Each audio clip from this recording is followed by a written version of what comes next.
Good afternoon. My name is Odie Hawkins. And for those who've been following a program we've been doing, Zola Salena-Hawkins and myself, called Moments in Time, we would like to present to you more moments in time, but in a slightly different vein. The first series of programs dealt with columns that I'd written for the African Times newspaper, Mr. Charles Anyiam, the editor, publisher. And we finished that. We finished that with a final column called Cancun 2. We're off on to another trip. This concerns the 38 novels that I've written since 1972. Zola, the director, producer, idea person, beloved wife, will be able to correct me if I'm wrong because she's on the other side of the camera. I'll bring her in as time presents. We thought we would look at these 38 novels in light of what is happening today in the same way we did with the columns that were written for the African Times newspaper. How well does a novel stand up? What meaning does it have now in relation to when it was first written, when it was first published? I could add a lot of other things, but I think the most honest thing to say is that we were looking at what happens when you have an author with 30-some odd books and, well, has not quite the sales going on that should be happening, in my opinion. So we decided to use this avenue of approach in a way to entice future clients, customers, friends to read some good books. I'm going to start with the first one that was published. With a little background history. The book is called Ghetto Sketches. Ghetto Sketches was published by Holloway House Publishing. The publishers were Bentley Morris and Ralph Weinstock. I had an agent at that time who took me there, and two interesting businessmen. They had decided that they saw a niche that was wide open, no one had jumped into it, concerning the publication of African American writers in California specifically. I can't speak for the East Coast. I didn't know the East Coast in 1972 in terms of publishing and so forth. We know that it is the place where books are published mainstream. But these guys out here on the West Coast, right over there on Melrose, decided, well, what we'll do is look at the African American niche market. And they did. I am one of a number of people who came out of the Watch Writers Workshop that was established in 1966 by Bud Schulberg, screenwriter, and several people were able to obtain publishing of their books by publishers on the West Coast and some on the East Coast by virtue of the fact we belong to the Watch Writers Workshop. So I came up with the Ghetto Sketches. The Ghetto Sketches occurred to me for several reasons and in several kind of ways. For those of you who write and who go through this kind of thing that you have happen, where one thing that seemed to have nothing to do with this thing triggers something over here. I think I was enticed to do the Ghetto Sketches by two two separate artists. One of them was Miles Davis, and the other was Dylan Thomas. Miles Davis, as we know, has a wonderful, wonderful piece of music called Sketches of Spain. Dylan Thomas came out with a book about what it was like to live in a small Welsh village, and he goes up one side of the street and down the others talking about the people. There's Captain Cat who sat in his window every day looking at things going back and forth, and he said, "What is happening there?" And Captain Cat, who had once commanded a whaling vessel, but of course he's too old to do it now. He was just simply watching things go on in the street, and he recorded it in his brain. That was Dylan Thomas doing Captain Cat. In addition to that, I had my own little perverse ideas about what a sketch should be. So what I decided to do was take a street that I lived on in Chicago on the west side, the near west side of Chicago, which means in code, the black side of Chicago, which meant also that it was a ghetto. Make no mistake about it. When you live in a quarter, like the French Quarter, that's where you choose to live. If you live in a ghetto, it's where you are forced to live. And the ghettos in Chicago on the west side, the south side, and the north side were ghettos. They were ghettos like the Gaza Strip.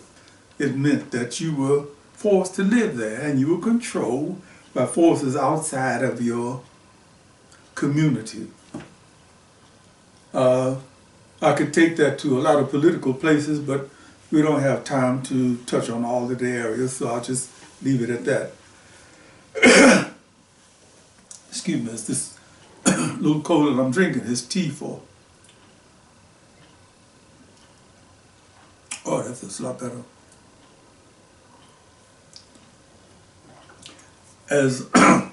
As Alfred said, Alfred Reeves, if you hear ice cubes tinkling in my tea, don't mind that, it's cold tea. Anyway, I took this street and I decided to write about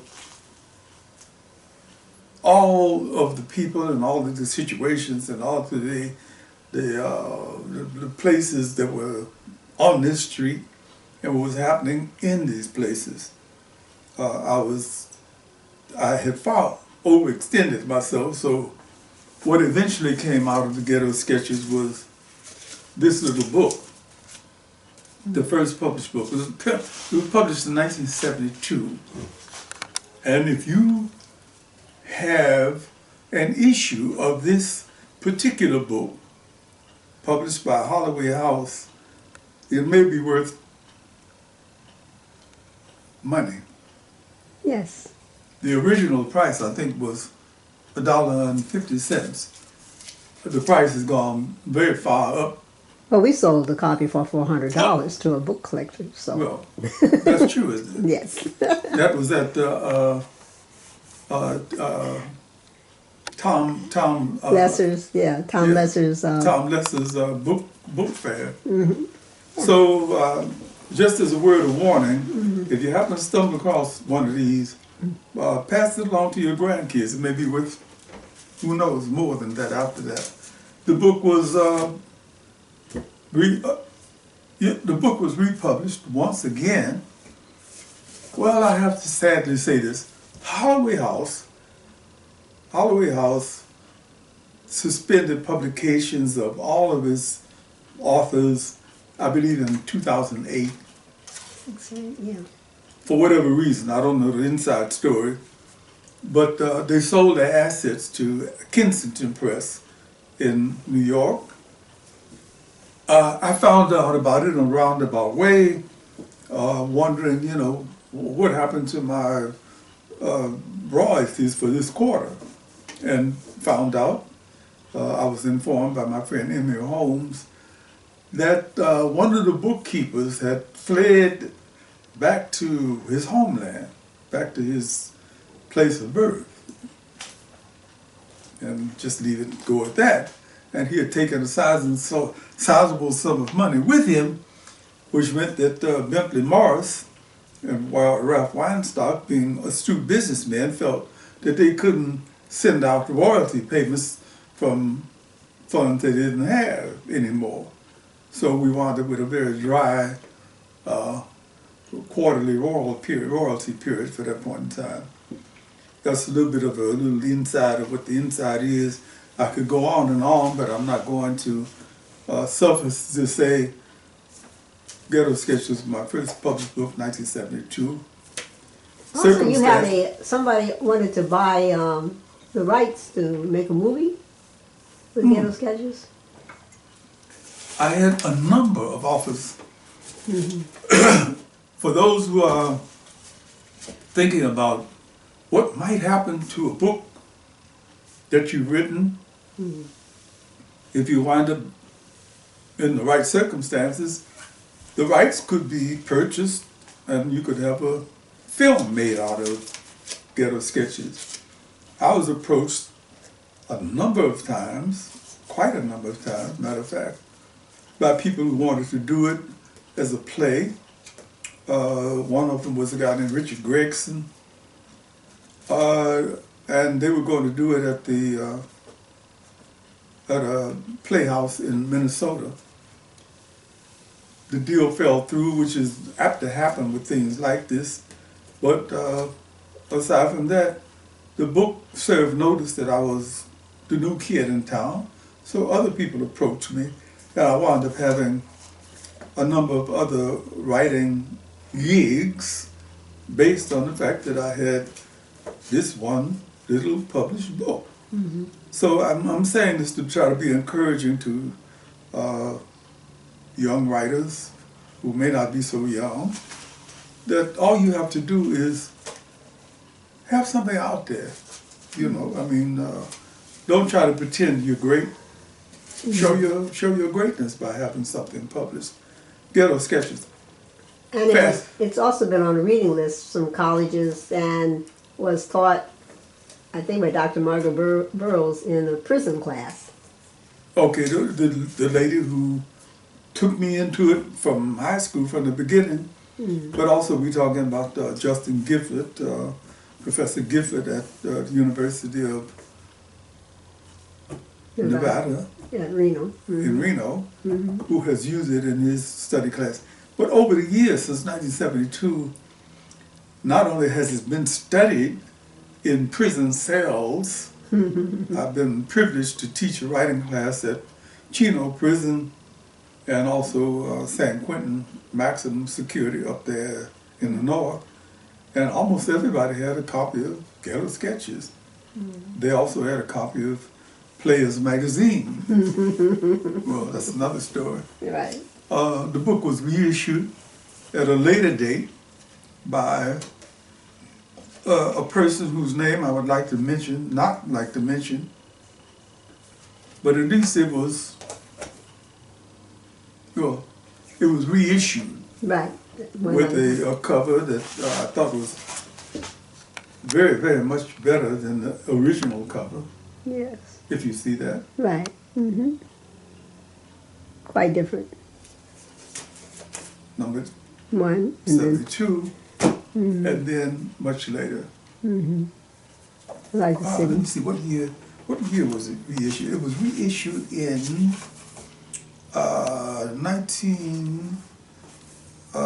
2002. Oh, okay. Okay. Okay. So what's in this book that I would like to have you check out? And when was it last reissued? This is it. Ah. Ha 2021. You thought you had beat me, huh? You thought you had got me to it. Yes, but yes. I'm ahead of you right now. Right. Okay. Okay, this reissue happened because Zola Salena-Hawkins got together with Professor Justin Gifford and decided to, well, let's bring it out again. What else can you say that wasn't said in the first issue? I'd like to say this was said.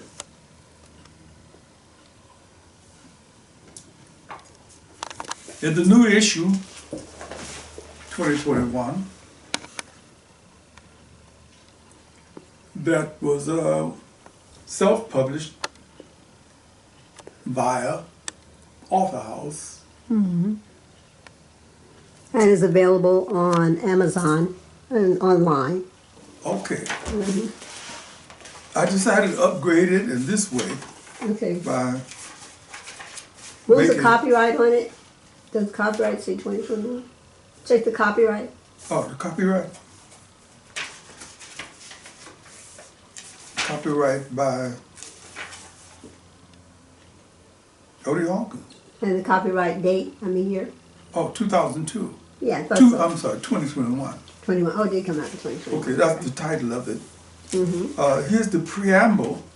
This is the prologue that appeared in the first copy of the book. This was reissued in 2021, and here's what I was privileged to say. Ghetto Sketches was my first protest novel. As an optimist, I hoped it would be my last, but the history of life in our country prevented that from happening. Ghetto Sketches was originally published by Holloway House Publishing Company in 1972. It was not seriously promoted, but it sold well. I can say that because my in-house sources gave me documented evidence of how well the book was selling. I can't say that my royalties were honest reflections of those sales. Fast forwarding.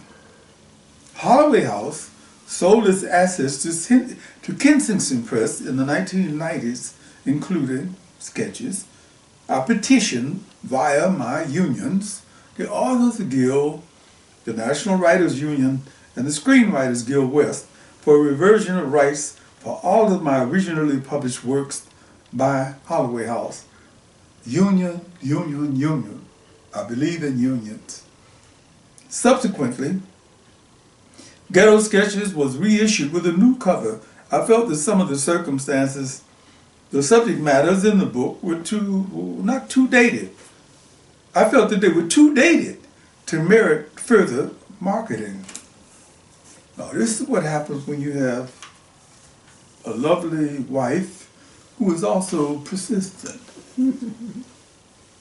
Fortunately, it seems that Zola Salena-Hawkins and several other lobbyists agreed that I was partially correct, but squashed my attempt to place the book in retirement.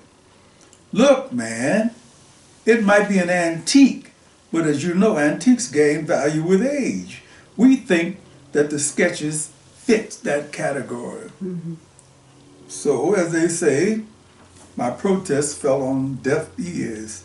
Ergo, the Ghetto Sketches 2021. And again, that is really the new preface, because you did not write that preface on the original book, nor were the statistics placed in the original Ghetto Sketches that are in the one in 2021. But, can you read on? Wow, you know the whole stuff. Huh? I do know the whole stuff. Okay, furthermore, I said, this is the preamble to Ghetto Sketches 2021. Ghetto, definition of ghetto at dictionary.com. Ghetto, a section of a city, especially a thickly populated slum area, inhabited predominantly by members of an ethnic or other minority group, often as a result of social pressures or economic hardships. Formerly, in most European countries, a section of a city in which all Jews were required to live. Any mode of living, working, etc., that results from stereotyping or biased treatment. Job ghettos for women, ghettos for the elderly, pertaining to or characteristic of life in a ghetto or the people who live there. Ghetto culture, slang, often disparaging and offensive, noting something that is considered to be unrefined, low class, cheap, or inferior. Her furniture is so ghetto. It's more than a black thing, y'all. It's a black, white, brown, and Asian thing. The Ghetto Sketches were written in 1962, published in 1972. The ghettos in Chicago, North, South, West Side, provided the foundation for the novel. As you read these pages, keep in mind the sketches happened in a time frame when there were few community programs to help people with drug addiction, alcohol addiction, racism. We've come a long way, but we still have a long way to go, as indicated in this Ghetto Sketches 2021. Mm-hmm.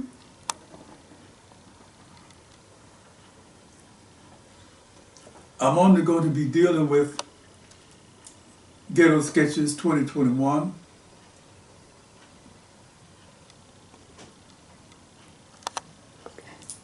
Here. Mm-hmm. But what I'd like to do is read a few pages of Ghetto Sketches 2021 to make you aware of what it's going to be dealing with if you happen to buy the book and find out what's been happening since 1972.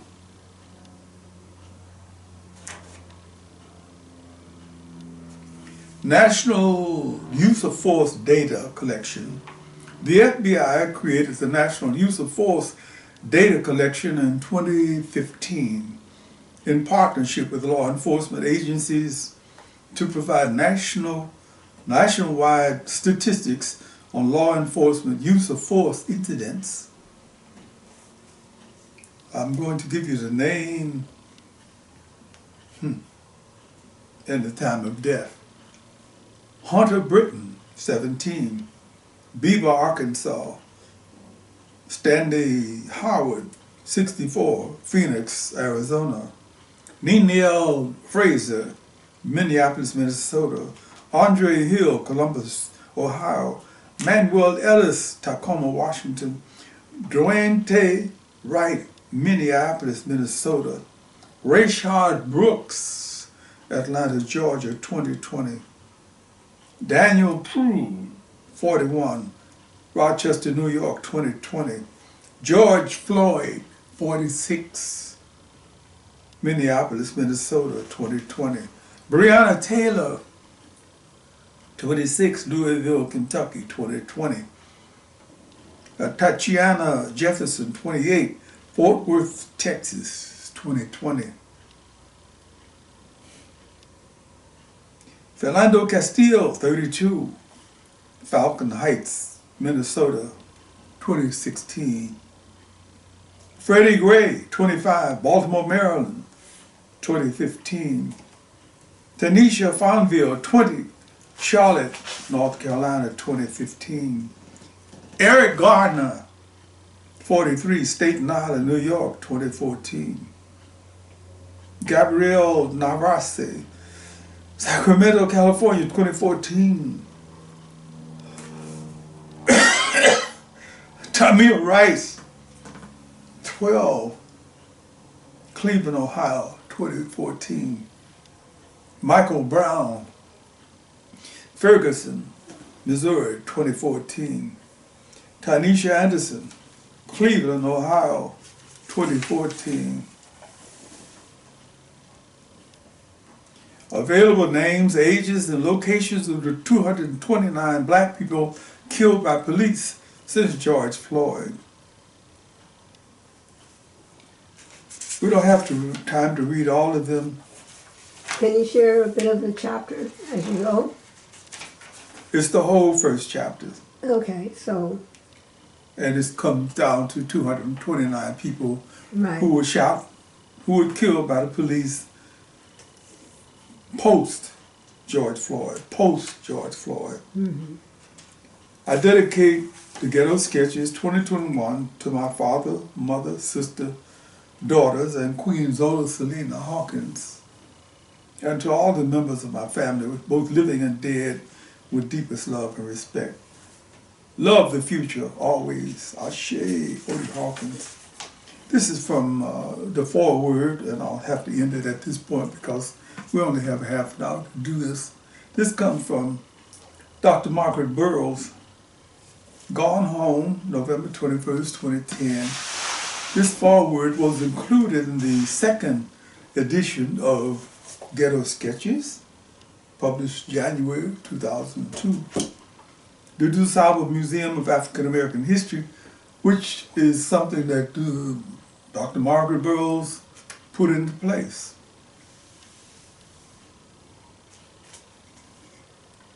Or maybe I should say was responsible for putting into place. As an art teacher at DuSable High School, Chicago, Illinois, I can say that I feel privileged and fortunate to have had so many talented students in my classes.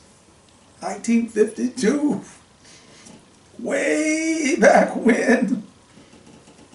Odie Hawkins is one of many hundreds who have fulfilled the dreams I had for them by virtue of hard work and perseverance.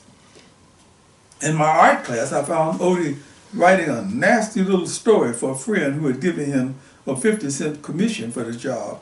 Actually, it was $1.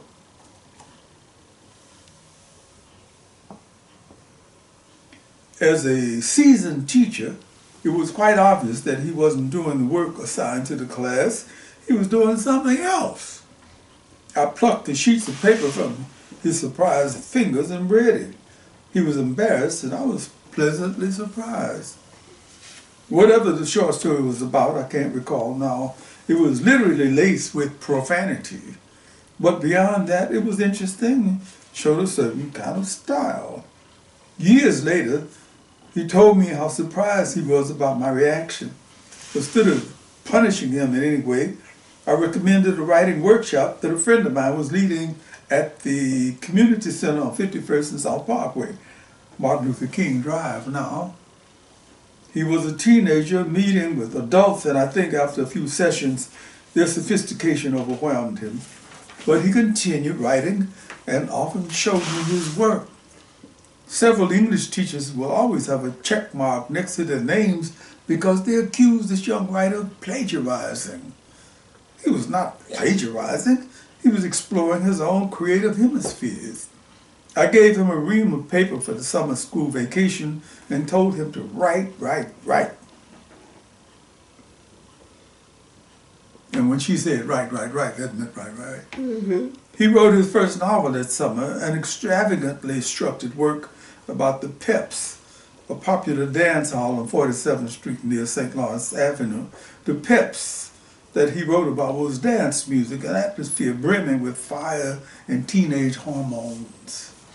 He came to me 2 weeks after the semester started looking miserable to tell me that this then girlfriend had stolen the novel and was accusing him of having a relationship with another girl based on her misreading of his manuscript. So, as far as I know, she may still have the manuscript. Mm. Perhaps it's true that youth is wasted on the young. Mm. Odie graduated from DuSable in 1956, pretended to go to Wilson Junior College for most of a year, and continued loading up the material for writing life. Always visiting or writing me. I like that. The fact that he's always made an effort to stay in touch. He moved to Los Angeles in 1966 and became active in the Watch Writers Workshop. Within a year or so, he was seriously involved in the Hollywood business, writing manuscripts, television scripts, always returning periodically to Chicago to visit his family and to update me on his activities. A fellow traveler like myself, we had a brief reunion in Ghana in 1994, where he lived in the early 1990s, and I was once again leading a tour group. I would like to say that I've read each of the published books from cover to cover, but I've been too busy to do that. I have read the Ghetto Sketches from cover to cover several times because the book is that compelling. I made it a part of my curriculum in Kennedy King, and I've used it in writing classes in Cook County Jail. Odie has dug deeply into the cultural nuances of our lives in his ghetto sketches. We are taken into the lives of the people who've produced the language and the groove, if you will, of this special environment. Yes, the action in the work happens in the ghetto in Chicago, but the characters are not superficially stereotypical, and the situations are universal. Situations that all of us must cope with at some point in our lives. How to handle the stress of this technological life. What to do about relationship between men and women, women and women, the young and the old. He doesn't spend much time belaboring the obvious problems that exist because of institutional racism. He gives us credit for having the intelligence to know that racial ghettos wouldn't exist if racism was dead. In a few instances, where the price of things and the services are mentioned, Sweet Pea Adidas hose, for example, we made aware that the first issue of the book took place years ago, but the circumstances of the lives of the people in ghetto sketches reflecting the lives of millions of Americans today is right on the money. Odie Hawkins has borne honest witness for us, and I feel pleased and gratified to think that I played a role in this work, a piece I'm sure will be considered a classic. Dr. Margaret Burroughs, Old Teach. That's what she called herself. Old Teach. Fantastic. So there it is, there's the book. Appreciate the book. And I'm going to end that there. And okay, maybe next Monday's session you can read the beginning, first chapter of Ghetto Sketches for us? Probably the first and last chapter, because okay, we don't want to read the whole book. This is true. This is true. We tried that, but to say, well, let me give you a hint of what the first chapter would be like at the beginning. We're going to call this a teaser. A teaser. A teaser. A teaser. Yes, I like that. A teaser.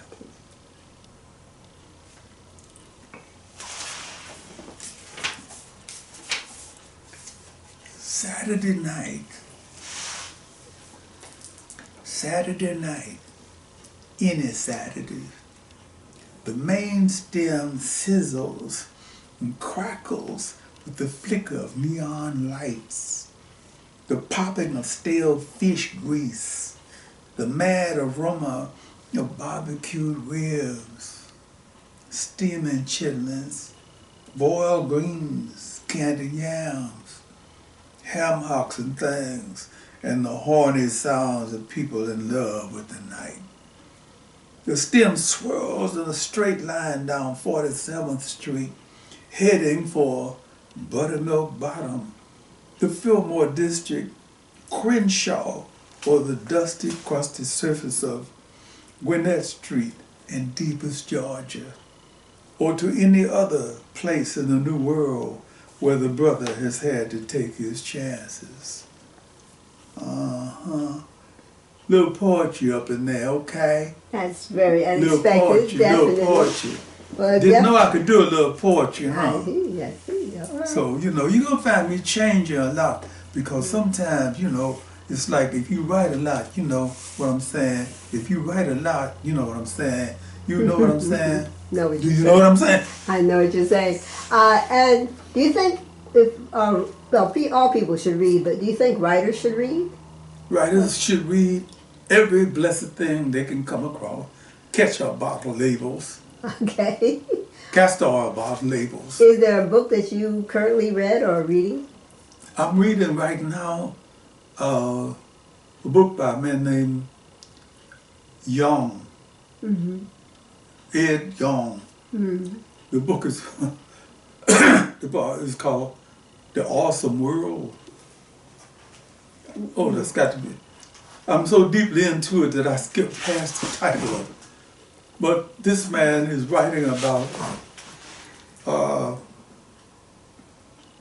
the the so-called human world as it relates to worlds beyond our comprehension, the insect world and the animal world and the undersea world, and how these worlds have influenced us and how we've influenced them. I think it's called An Awesome World. No, it's called An Immense World. An Immense World. Right. I keep saying awesome because that's what strikes me. It is awesome. It is awesome. How and animals, I got the name, Ed Young. Yeah, Y-O-N-G. Y-O-N-G. Yeah. He suggests, if you haven't read Hannah Nicole Jones's book, the 1619 Project, he goes beyond and beyond racism. A lot of the stuff that we're being saddled with having to do with race can be traced back to animal behaviors. Like, who's going to run a damn jungle? And suddenly you look up and there are a collection of white monkeys who happen to gain the upper hand, and they wind up controlling that section of the jungle that they won't let anybody else into, and so forth and so on. I'm sort of rhetorical paraphrasing, Yes. but that is what the book. When you start having somebody tell you that it's not just simply ordinary that you should have eyes in your head and the front. The eyes could be on the side. I mean, look, they got iguanas, they got lizards with eyes that go in different circles. You can have eyes on your knees. You can have, what would happen, he asked things like, what would happen if you could smell through your fingertips? And I'm not going to take it any further than that, because if you haven't read the book, here I am on a program trying to tout my books, and I'm saying, read his book. Well, and also you need to read, expand your mind. If you're ever in an environment where people are talking about literary wonders and classics, if you are coming from the banned book states, banned book schools, you will have to keep your mouth shut because you will not know. Can I say one little thing about banned books concerning? Certainly.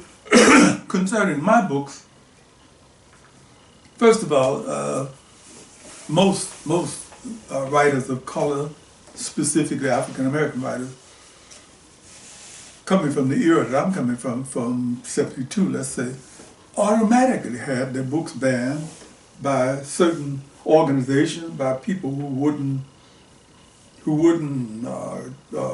sell your books, who wouldn't even be considered. They wouldn't, if you had a cover like this on a book in Chicago, if you had a cover like that, you might be denied the opportunity to have your book sold in a major league bookstore.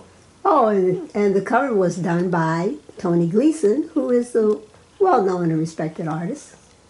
Who happens to be white, incidentally. But that was, the banning nowadays has become sort of official. It become more fascist. Back then, we just talking about ordinary racism. We don't want black books. Well, didn't want them talking, and you have to talk in the Cambridge Dictionary, proper English, please. Okay. Proper English. Well, the people who were selling these books wanted to have language. They wanted to have the books published in a language that they clearly understood, so that if they came across words, I mean, I can remember a time. This is old-fashioned slang, but people used to say things like, "In a minute." In a minute. I can remember having a bookseller, a book owner saying, "I've read your book and so much of it is obscure to me, I can't figure out what you're talking about." Like, I'm gonna get on your ass like white on rice. Yes. Or stop tumming. Or, what did you just say? Well, basically what you just said, but makes me think of, in a minute, makes me think of Mimba. Mimba. Yeah. Okay, If you had said Mimba in the Ga language from Ghana, means I'm coming. In a minute means the same thing. Isn't that weird? Yeah. We've morphed an African language word or two into an English American, African American language, so that someone said in a minute, and you know he's coming soon. I've been with him in a minute. In a minute. In a minute. Yeah. You know, in a minute. The bookstore owner said, you know, I can't sell books that I understand. So that, in effect, well, that's just simply he said to me, we censor you, we banned you. But you were writing to your community, so you wanted to write to people who understood. Okay, well, the thing that pissed me off most about that is the fact that you could have a book published by a Faulkner, or by a Philip Roth, or by Nikos Kazantzakis, or God only knows whoever else, and they would accept the language of their particular pieces. Right. Well, okay, that's just the way Southerners talk. I'm saying to this guy, this is the way Southerners talk too. Right. As a matter of fact, Up south. okay, that's up south. If you have spent much time down south, or if you come from the south, like my first generation people did, there's a different kind of language between the white Southerner and the black Southerner. You know, some white Southerners take so much pride in talking like they can't hardly get the tobacco out of their mouth, stuff like that. That they wind up just sitting talking like, you know, like, I don't like nothing like, but whereas the black Southerner is so proud of the fact that he almost went to Morehouse, that he's very careful about speaking proper Southern English. Little accent there, you know he's from home. You know he's from home. But he doesn't sound like the redneck. Right. He doesn't want to sound like that. So when they start talking about banning, we've been banned since, we've been banned since we got off the boat. So what's new? Well, thank you for this new chapter in our YouTube Ubiquitous channel. And let me repeat that your website is www.odiehawkins.com. Your website was built by Azteca. And, people should check it out because they really are good at what they do. And with that, also, the books can be purchased on Amazon, Waffle House, and Book Baby, and several other places. But just Google Odie Hawkins and you'll see the wonders that Odie Hawkins has created. And I'd like to say this before we end, that in future Mondays, we're going to be doing this on Mondays around about the same time, 3:30, 4:30. Zola Salena-Hawkins will not be allowed to hide behind the cameras. We're going to bring her up front, seated somewhere near here, within this proximity. All right. And we'll talk about these things face to face. What do you say? I agree, my husband. Okay, good. Okay. Okay. All right. With that, let's end it with It Ness.